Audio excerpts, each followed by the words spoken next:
Here's some lyrics from a song by Luther Vandross. Back when I was a child, before life removed all the innocence, my father would lift me up and dance with my mother and me, and then spin me around till I fell asleep. Then up the stairs he would carry me, and I knew for sure I was loved. Well, if I could get another chance, another walk, another dance with him, I'd play a song that would never ever end. How I'd love, love, love to dance with my father again. There's a unique bond between father and child. Sometimes it's loud and constant, sometimes quiet and unspoken. But when it's there, it's unforgettable. When fathers show up in our lives as protectors and challengers and cheerleaders, and in some cases, I would argue many cases, our first heroes. Their most powerful lessons come not from what they say, but from who they are, especially when life gets hard. At that moment, I realized, Tony, that this is not our practice life. You have to do this right the first time.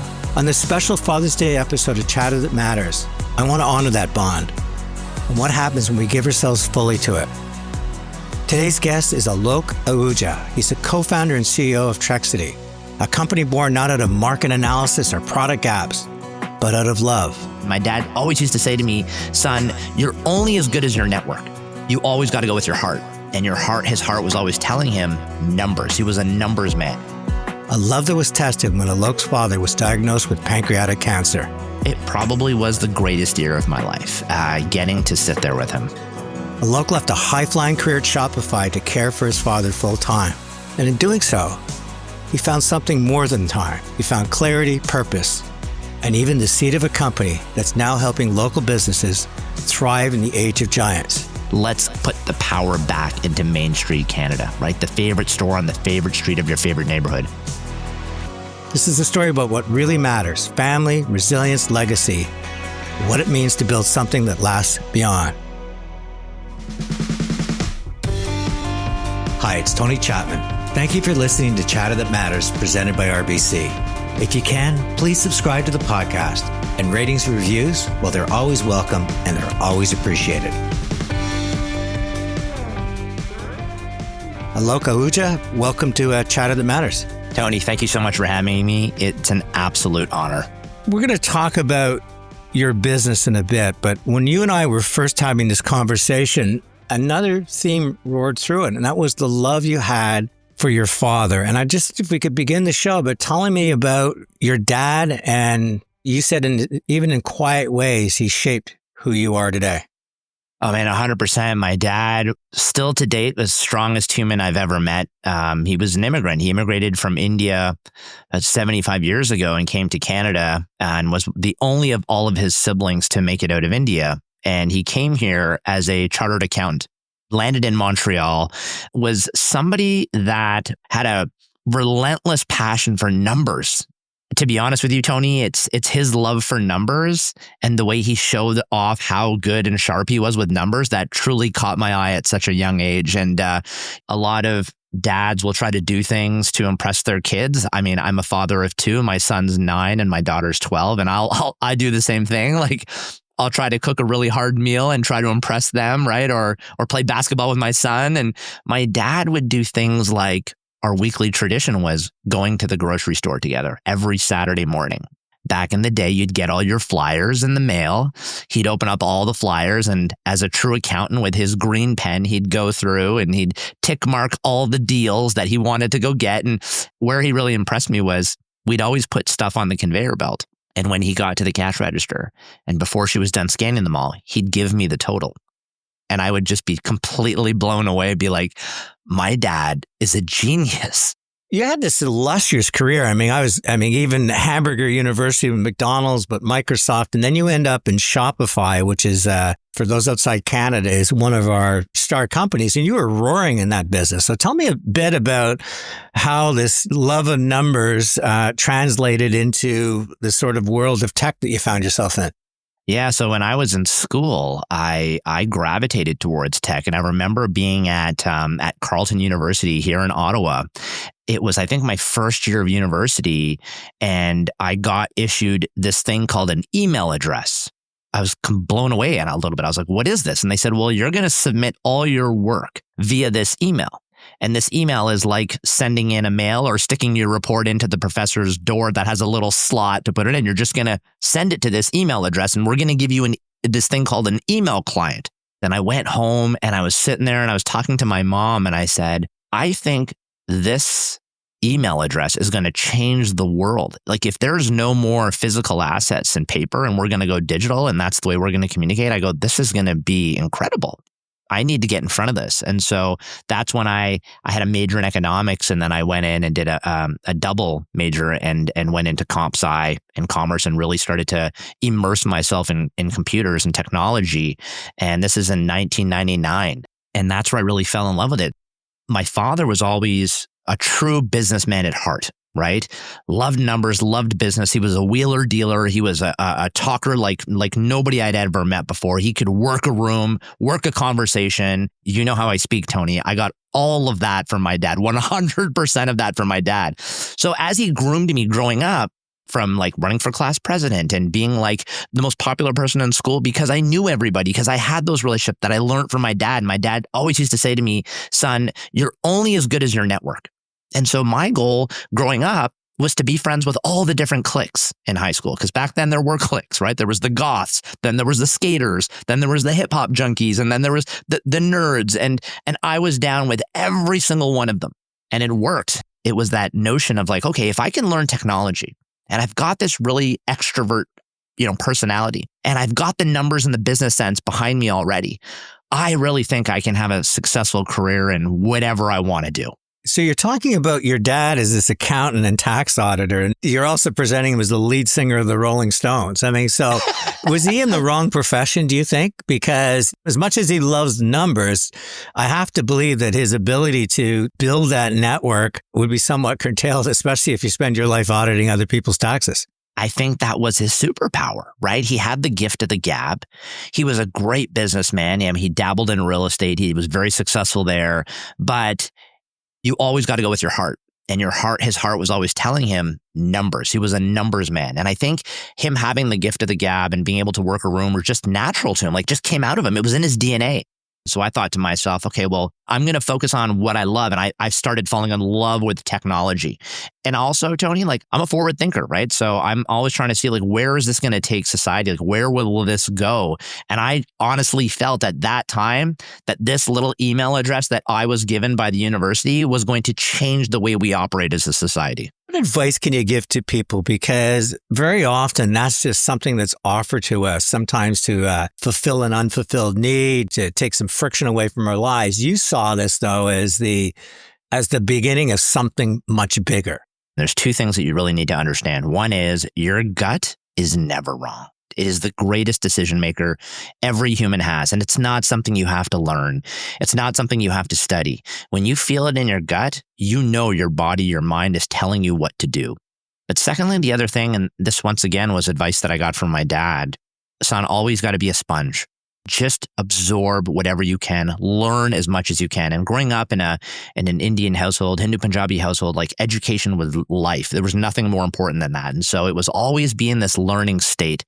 But the thing that he said to me that I still talk about today is he said, when you walk into a room with a bunch of really successful people, business people, entrepreneurs, doctors, lawyers, whoever it is, and you know you've created some type of success or you feel like you're doing really good, always be the smallest person in the room. Feed into their egos, congratulate them on their successes, and always put yourself below them.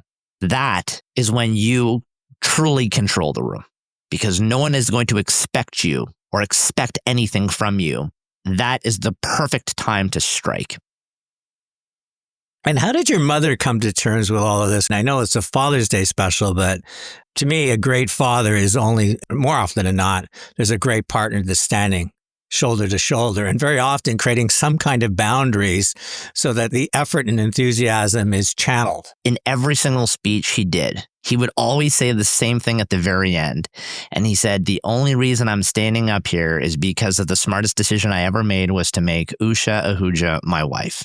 My mom is the matriarch of the family, the glue that holds us all together, the one that made dinner from scratch every night and forced us to eat dinner as a family and talk about our days, the one that like overly celebrated every holiday. You know what I mean? Like that was mom, and that's still mom. And she's doing that for her grandkids now. And she's doing that for me still. And so, and even on his last days, he said, being with your mom was my greatest achievement in life.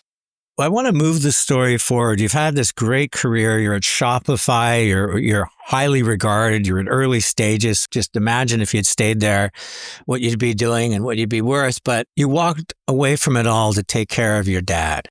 It was the easiest decision I ever made in my life. It was twofold. One was I had two very young kids at the time that I was not getting to spend too much time with because I was constantly, enamored with work. But then also I had my dad that had just been diagnosed with pancreatic cancer. And so I made a very simple decision to step away and be a father and to be a son. And sometimes we forget that, like the roles that we play in life, you do have to dedicate time to those. Being a brother, being a son, being a cousin, being a niece. These are things that people just take these labels for granted. But I wanted to truly honor it.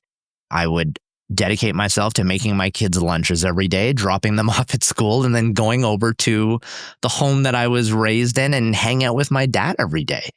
It probably was the greatest year of my life, getting to sit there with him. I was going to do this whole show on this extraordinary entrepreneur. And then we started talking about it, and you mentioned a lot of what you got out of that year, as much as you positioned yourself as the caregiver. Share how you would frame that year as time well spent. My dad was kind of in and out of the hospital quite a bit, a couple of weeks at a time. One of the moments sticks out to me the most, Tony, is he was at the hospital for about 4 or 5 weeks. And I sat in the room almost every day. And when I sat there, as weak as he was, he lit up every time I got there. And he would sit there and just tell me stories. And he would talk about all of the things we did as a family, all of the sacrifices my parents made for my older sister and my older brother and myself. I really started to understand the true meaning of parenthood, the true meaning of living a selfless life where you sacrifice your commitments and your hopes and your dreams to make sure that you can give everything you possibly can to your kids. Even told me a story of some bad business decisions he made, and we ultimately ended up as a family losing everything, and he had to start over from scratch. As I'm sitting there listening to my dad, this man who is slowly withering away, but his attitude, the way he spoke, like he was still the same dad that would say the speeches at all the family events and get everybody involved. And he was still the same person that would crack the most inappropriate jokes at the worst times and everybody would laugh. As he's lying there, he was still cracking those same jokes to me. At that moment, I realized, Tony, that this is not our practice life. You have to do this right the first time. We hear this proverb all the time of, living your life to the fullest.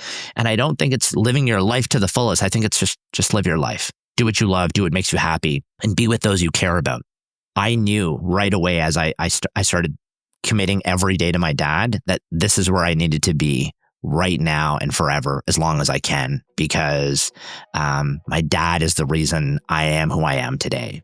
The reason why our family is in a situation where we're, first generation Canadian and now providing for the next generation and building a successful path here in this incredible country that we have. And I'm so, so thankful that my parents chose to come to Canada. And it's funny, I always joked as hardworking immigrants, I'd always say, Dad, I'm so glad you stayed on the boat a little longer and got off in Canada. We come back, Alok Ahuja and I talk about meeting Ben Mulroney and how he quickly became a new old friend.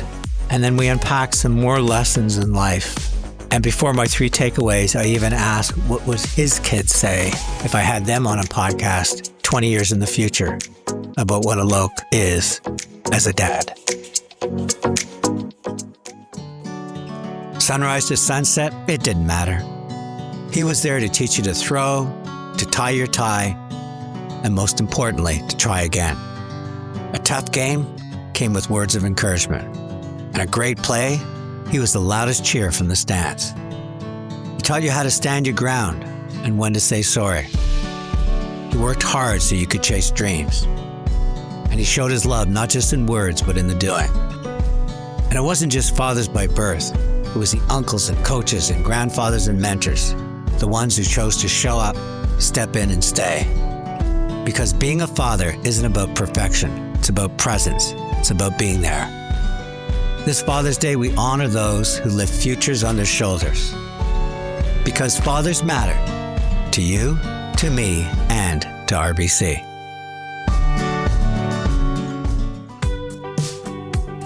Anything that's 3 stars or less, you have to read. Go to the darkest places of your feedback. Actual shoppers that have constructive feedback on something that you can do to improve, if they truly care about your business, they'll give you real feedback. Joining me today is Alok Ahuja. He's an extraordinary entrepreneur. But I think what's magical about this show is he has an extraordinary soul, forged by a remarkable bond that he had with both of his parents. But on Father's Day, we put a special nod out to his dad. You know, you talked about being in Carleton University, and this little email set you down a path in terms of this love of technology and monetizing technology because you could see the future. A similar seed was planted when you were taking care of your father that led you to Trexity. And I'm curious, tell us about that, because to me, again, it's a great lesson in life for people that no matter where you are, no matter what you're doing, it's not so much opportunity knocks, but the realities of the world present themselves in very unique ways. While I was, at the house every day, I quickly realized that almost every hour, my dad always needed something. And unfortunately, he wasn't mobile. He couldn't leave, and I couldn't leave him. And neither could my mom, whether it was his booster pack from the pharmacy or whether it was some groceries or whatever we needed. And I would always, call these local stores.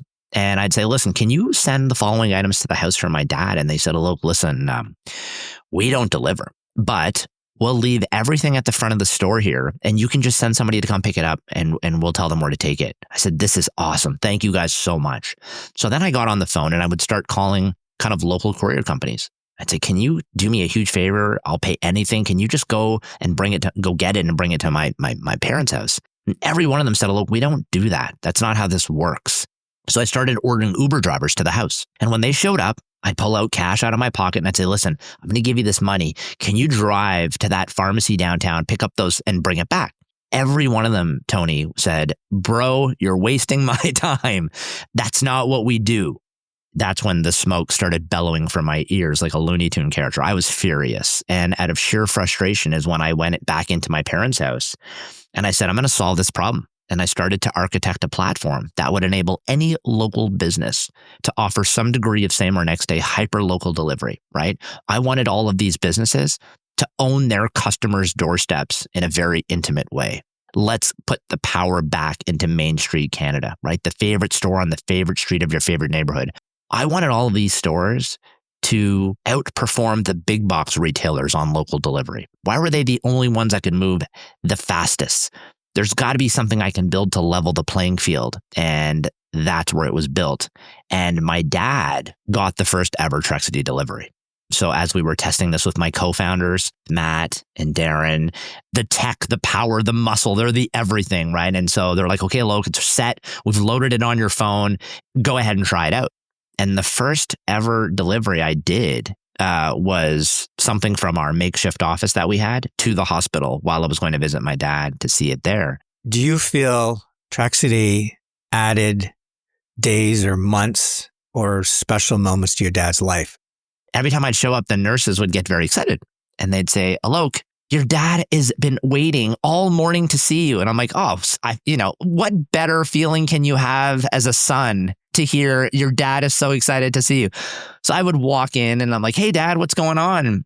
And he'd say, beta, which means son in Hindi. He goes, beta, how many deliveries are you doing now? Because he was very excited about this technology platform I was building. And I didn't want to break his heart, but it was me doing those deliveries, obviously. So, I would walk in and I'd say, Dad, I did 2 deliveries. And he goes, oh my God, that's so great. And then the next day I'd come back and I'd walk in and he'd go, Beta, come here. And I'm like, yeah, Dad, what's up? How many today? And I'm like, Dad, we did 4. He goes, oh, right, you doubled. That's my boy. And towards the end of his life, when he was unable to ask, the nurses pulled me aside and they said, your dad has been holding on for a long time here and he's surpassed all expectations we had. We feel you coming in here every day and him inquiring about how many deliveries you're doing on this little thing you're building as what's been pushing him to stay strong and stay healthy and keep his head up. Trexity is the reason right now that he continues to try to stay alert so he can ask you that question every time you come in here. You launched it out of need, necessity, smoke blowing out of your ears. But I think it's important to share with the listeners that ideas like this, as much as they seem sound, it takes a village. You had to go out and talk to couriers in the middle of winter. You must have knocked on 24 VC doors, if not more, and got rejections. Talk to me about the DNA of that entrepreneur that says, even after your dad passed away, saying that we're going to make this idea work. Like, what is the difference between people that just dream and people that dream and do, knowing that there's so much friction in the way? Being an entrepreneur of a startup is the hardest thing I've ever done in my entire life. And I will say the worst job in the entire world is being a CEO. There's no glamour there, no respect. It takes a very different person to do this. This mentality that I have of, I'm not going to lose. I don't lose. You can kick me in the face and punch me down and I'll get up 10 times harder. That's my fuel. This is all my dad. This is Alok Ahuja 101 implanted inside of me. Failure wasn't an option. And it's funny because I have some investors that will sometimes say to me, no, Alok, it's okay to fail. Your definition of failure and my definition of failure are completely different. Okay. I'm okay to fail. Fail and get back up. Don't fail and then try to find something else. That's not what we do here. When you go and you try to raise capital and you try to get a team to believe in you and build an ecosystem of small businesses that will say, sure, we'll put our entire life on the line and use this platform. When the stakes are high, I get focused. Nothing phases me. But in order to hurt all of these people to believe in what you're doing, you need to build a relationship. You need them to understand who you are as an individual and what you're going to do for them. I would go and I would hang out at the airport at night in the Uber lot and knock on the windows of drivers, ask them questions, make them my friend, build focus groups so I could hang out with them to really learn and understand that. Where I would go to the back room of small businesses and sit there with my laptop and my knapsack and watch how they operated their business and built my relationship with them. This isn't a fluke. And I'm going to share another anecdote here about my dad. At a very, very young age, he taught me the importance of building relationships, because if you can build those relationships, something special will happen. And so I'm going to go back to where it all started at that grocery store on Saturday morning. And he would walk into the produce section and he would see the gentleman with the little hose watering the carrots and the coriander and all the things. And he'd look at him and he'd say, "Hey, Ben, those vegetables are looking real good. You're doing a great job." And he'd say, "Oh, thank you, sir. What's your name?" And he goes, "Oh, my name's Sham." He goes, "Keep up the great work." And then we'd go over to the bakery and he'd see the girl there and her name tag. And I noticed he'd always call them by their name. And he'd say, "Bonnie, do you guys have any fresh baguettes?" She goes, "Yeah, I've got some. Let me get some out of the back for you." And he'd get it fresh from her and he goes, "You're an absolute sweetheart. Thank you. My family is going to love this." He didn't have a clue of who these people were, but he started to make an impression on them. So we go back next week and my dad's rummaging through the potatoes. Ben sees it, comes over, he goes, "Sham, listen, these aren't the good ones. Let me go to the back and get you some good ones. I know you want to get the good potatoes." He goes, "Oh, thank you so much. Unbelievable. I appreciate that." Went over to the baker. "Did you want that hot baguette, Sham?" "How did you know?" He goes, "Son, that's our friend. And when you have friends like that, you should never be afraid to go in for the ask." And so as I got older and became a teenager, I had to do the groceries now by myself. And the cool thing was, Tony, is because my dad made friends with all those people, when I went to the grocery store, they're like, "There's Sham's son. Alok, how's it going, buddy?" It's all the same people, all the same managers. And now, no word of a lie, I do the exact same thing with my kids every Saturday. So 2 questions on that. First one is another memory that you brought back was when my daughter, I think she was graduating high school, so it's quite a while ago, said, "Dad, I finally learned to accept sharing you with other people because I very much like relationships and talking to people. I don't think there's an Uber driver I've ever driven with that I don't know more about their life because I'm just a curious person. And I thought it was interesting because there is an element of you that you offer to others. And sometimes maybe the price to pay is the time you spend with your family, which is my second question. Someone that is so passionate about work, so passionate about people, how do you find a way to make time for your wife and your family and yourself versus just trying to burn the candle at both ends? One of the things that my mom made sure of when we were growing up was we had to eat and sit and have dinner as a family every night together. And when I proposed to my wife, I asked her that. And I said, listen, no matter how crazy life gets, whatever the journey takes us on, as two young newlyweds, if we build a family, we have to promise each other that we're always going to sit down and have dinner as a family every single night. And Tony, my wife and I have been married for 13 years. We have 2 kids, and we sit down and have dinner as a family every single night that I am and she is not traveling for work. We also make a commitment to spend our weekends together as a family. And that to me is everything, right? I can work 16-hour days, but on that Saturday, I'm dedicated to my family, no matter what. I have to give all praise to my wife. She will make sure to block time in my calendar and book family events for us. So if it's pink, it is an event for my daughter. If it is yellow, it is a family event. And if it's orange, it is an event for my son. She's the backbone to everything that I do. And so I know this about fathers, but I am non-existent without that woman that holds this family together. And so you cannot create a proper balance between work and family if you don't have that counterpart, that best friend, that wife, that person. And it could be the other way around. It could be the woman working and it could be the father that's holding it down, but you really, truly need that counterpart. You also have to want to make that commitment. I don't want to do that. You have to want to do that. Like, it's got to be in your heart to say, I can't wait to hang out with the kids tonight and ask them how their day was. I don't know in your religion if you have a similar fable as David and Goliath, where, the small takes down the big, but you're really trying to provide that to small business. You're trying to give them that slingshot. Part of your superpower you talk about, and you've talked about in several interviews, is you're open to listening to feedback. Or I would think a lot of entrepreneurs get so blinded by their ambition and their idea that no one else can be possibly as right as you are. And how dare you critique my dream? Growing up, my dad was very religious.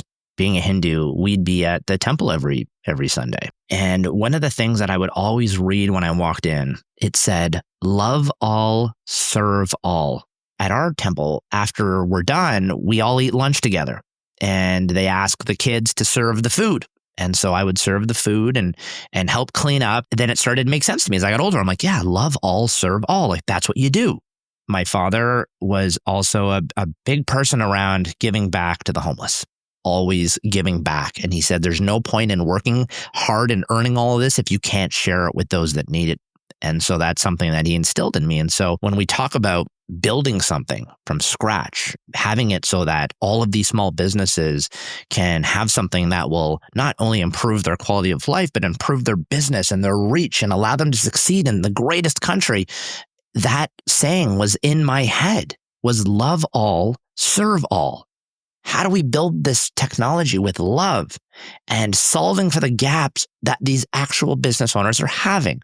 I didn't want to build something and shove it down their throats and say, you got to use this. It was more around, where's the gaps? Where would you guys wish you had a superpower or a piece of technology that would allow you to do something that you just can't do right now? Let's build this for many, not for one. It's crazy. I get calls on my cell phone from like CEOs of Fortune 500 companies. One of them called and I hung up because I thought it was a crank call. And they called back and they said, I'm going to repeat myself. And then they did. And I said, why are you calling me? And they said, Alok, we've been ordering packages from these small competitors of ours, and they're clearly outshining us on this local delivery stuff after we just injected millions of dollars into our programs.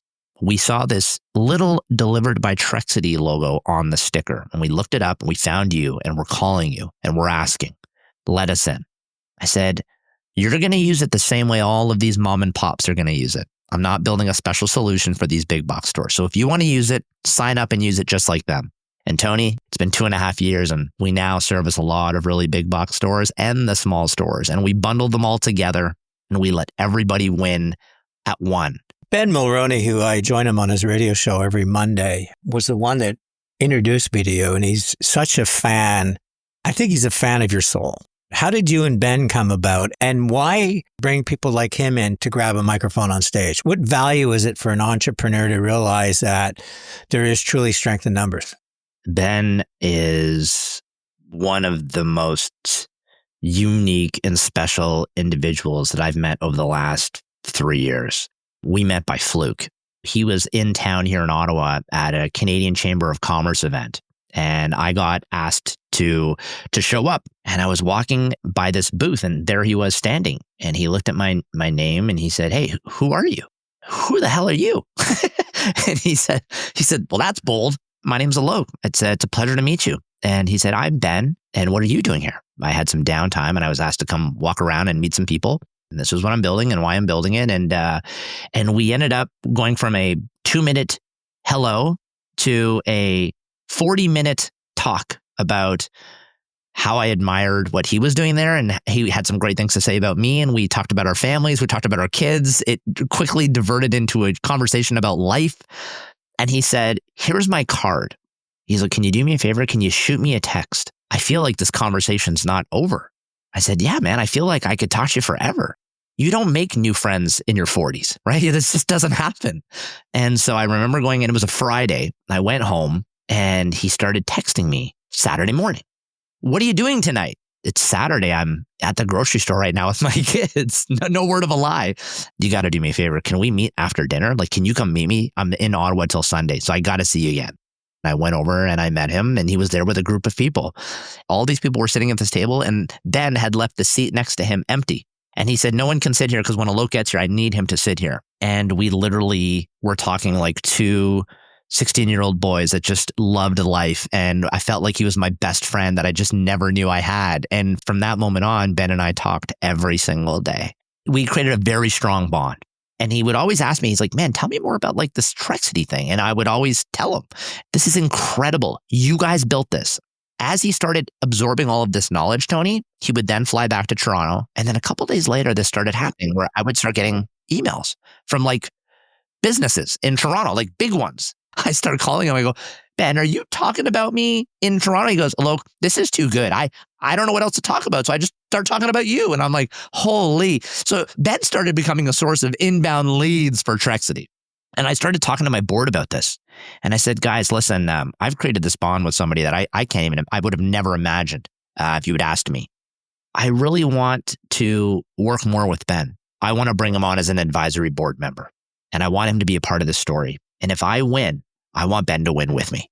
So I remember calling Ben and I'm like, "Hey, Ben, listen, I got to run something by you." And he said, "Yeah." And he always calls me boss man. He's like, "Yeah, what's up, boss man?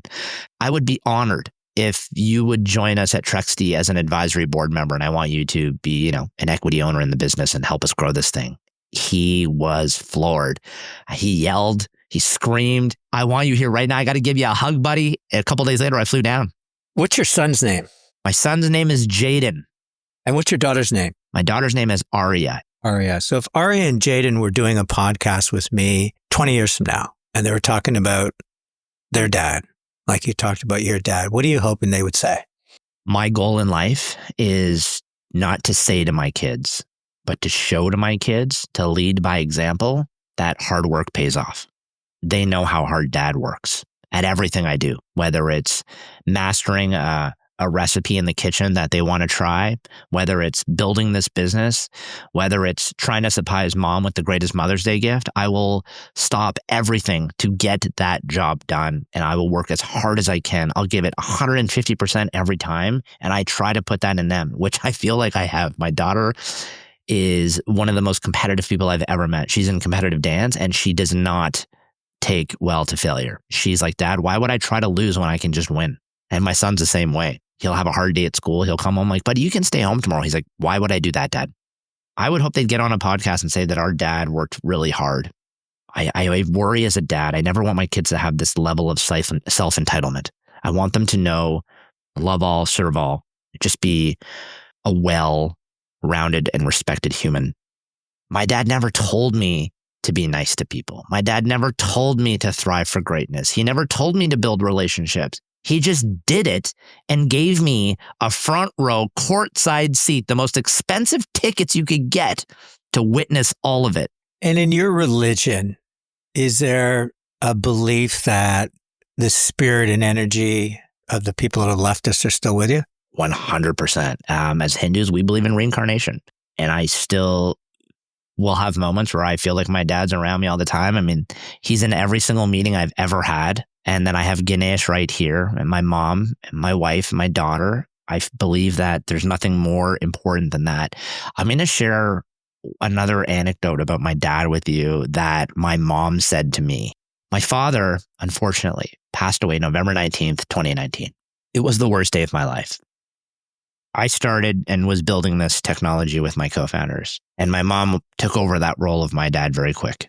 She started asking me how it was going to keep my head up. As we all know, end of February, beginning of March of 2020, the entire world shifted, right? We were hit with this thing called a global pandemic. I feel like you can have the greatest technology in the world, but there is some luck and some timing involved into truly scaling that technology or that company. And so here we are, the entire world locks down. Every single storefront is told that you cannot open your doors to the general public. And here I am, Tony, sitting with a delivery platform that has been a year and a half in the making, hums like a bird, and is ready to be taken over by every small business that needs help. And we explode as a business. And as we start scaling and getting some notoriety, my mom pulls me aside at Sunday dinner. You know, Alok, Dad was really proud of you, and he loved watching you build this. And you know what? Dad went up and he said, I got to help my son. He said, okay, maybe I'll put a global pandemic on the world and lock everybody down so my son can thrive. And I said, oh my God, Mom, you can't say that. As wild as that sounded, at the moment, it stuck in my head. And I was like, man, like my dad's still helping me. He's still helping me open doors, build relationships. One of the last photos that I have of my dad actually standing up and being himself, it's my dad wearing a Trexity t-shirt and standing there. He never took that shirt off. You know, look, I always end my shows with my 3 takeaways. The first one is just that sign you saw at the temple as a young kid, love all, serve all, that came to life when you first started serving the elders in the church. Something that clearly roars through you because it is the DNA of your business. The second thing is this concept of happens for a reason. Things are happening around us all the time, but so often we're locked into screens or our own self-image, and we just don't open our minds to getting to know the baker, people watering the carrots. The fact that you and Ben had such an immediate connection. I call that new old friends. It happens very rarely in life. But the fact that you constantly see that, and you saw that from an email, you saw that from trying to get your dad the medicine he needed. Things happen for a reason, and if we're just having our antenna up. And the last thing is just this concept of relationships. You know, your dad teaching you about the networking and building relationships that you took all the way through school. But I think the most important lesson within the relationships is your dad saying, even if you think you're the smartest in the room or the funniest or the loudest, the most important role you can play is to be the quietest, because what you're doing is you're building your currency as opposed to constantly spending it. Those 3 lessons are powerful lessons that you can apply to whether you're building a business or building life, because it all ladders into the thing that you found with the greatest thing that happened with your dad's death to you is life isn't a dress rehearsal. This is it. For all of that and more, I appreciate you spending the time with me on Chat That Matters. Absolute honor to talk with you today, and especially on Father's Day. To every single dad out there, it's the greatest job in the world. And for those dads that are not here anymore, this is the day that we honor them, not us. Once again, a special thanks to RBC for supporting Chat That Matters. It's Tony Chapman.